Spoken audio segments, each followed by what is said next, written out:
With Arabia united under Islam, the horizon of destiny expanded.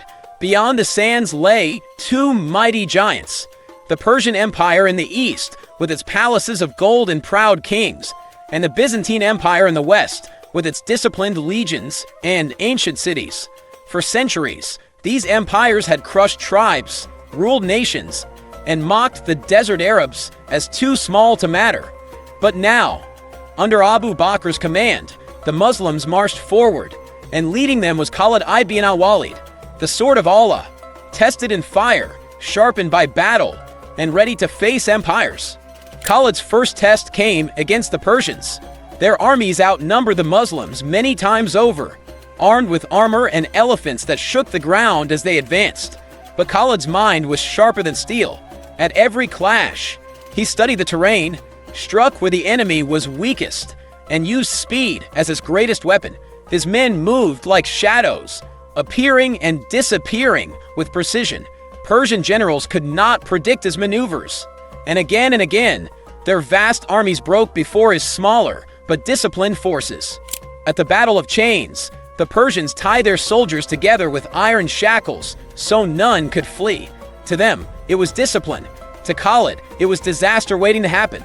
His cavalry struck like lightning, slicing through their rigid lines. The chained soldiers could not retreat, could not maneuver.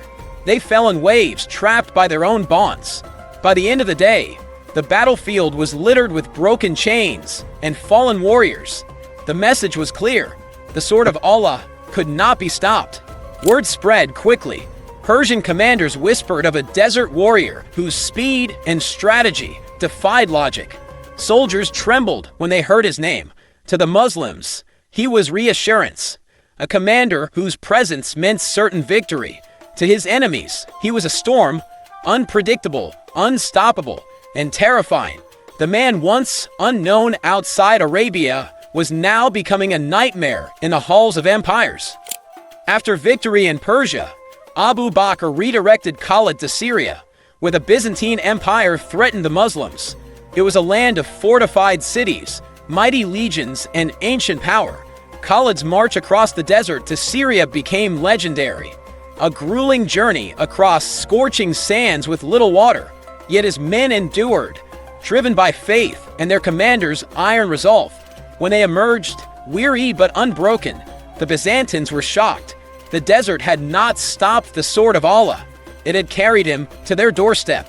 At Ajnadain, the Muslims met the full strength of the Byzantine army.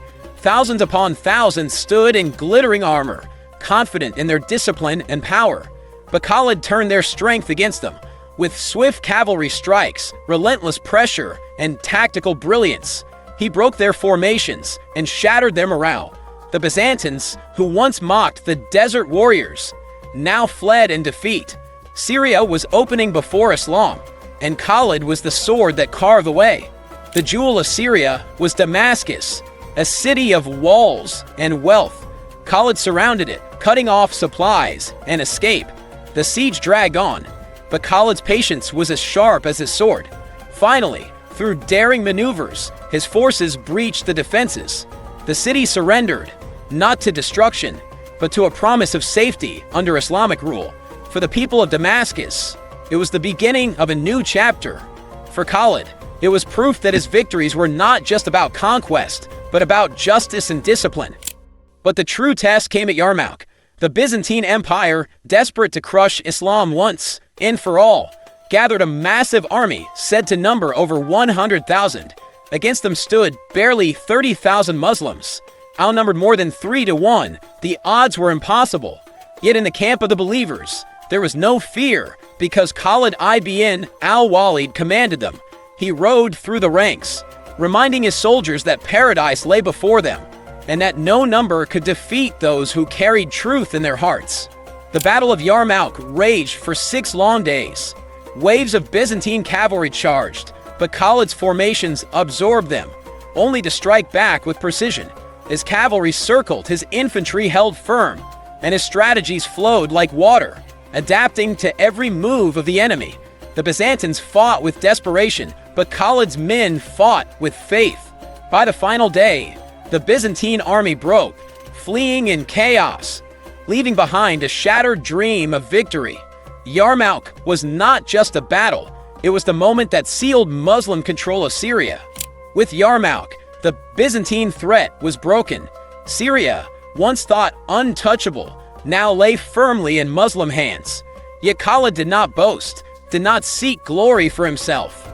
Instead, he bowed his head in prayer, knowing victory belonged only to Allah. For all his brilliance, courage, and strength, Khalid ibn al-Waleed never forgot that he was but a servant, a sword wielded by the will of the Almighty. Yet even the greatest swords are sometimes laid to rest. After Abu Bakr's passing, the new caliph, Umar ibn al-Khattab, relieved Khalid of his command, not for failure, but so the Muslims would know their victories came from Allah, not from any single man. Khalid accepted with humility. Though his heart longed for the battlefield, he remained steadfast, serving Islam in silence. To be the sword of Allah was never about command or titles. It was about faith, sacrifice, and obedience. Khalid ibn al-Waleed never lost a single battle.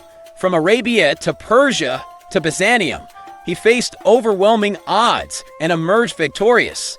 Yet his true legacy was not just in conquest, but in faith, loyalty, and humility. He lived as the sword of Allah, sharp and unbreakable. But when the time came, he laid that sword down without pride or regret. To this day, his name echoes across history as one of the greatest commanders the world has ever known. This was Khalid ibn al-Waleed, the man who turned the tide of empires, the sword of Allah.